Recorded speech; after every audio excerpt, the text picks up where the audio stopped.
ข้านหิวมาหาเราขายเนี่ยซื้อแล้วเอาเงินมาถ้าเราถ่ายรูปเราจะลงต้องเล่น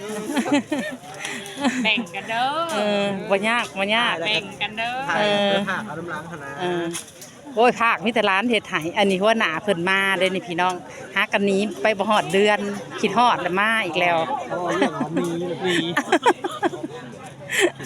อันนี้ก็หนีแต่อันปัทยมเห็นพอเดี๋ยวนี้ก็บอกว่ามีเนาะ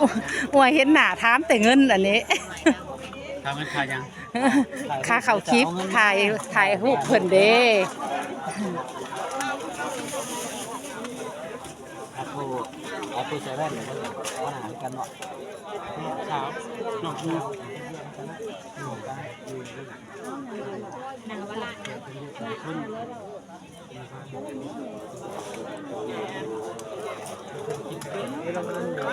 แซ่บบ่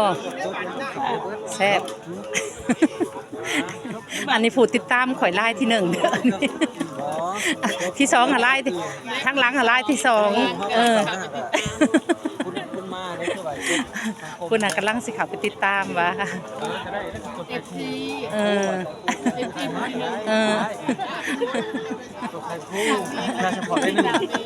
ตั้งให้พร้อมติดตามให้พร้อมเพิ่นถามว่าคนติดตามได้เท่าไรได้คน1ว่าเป็นไผว่าเด็ด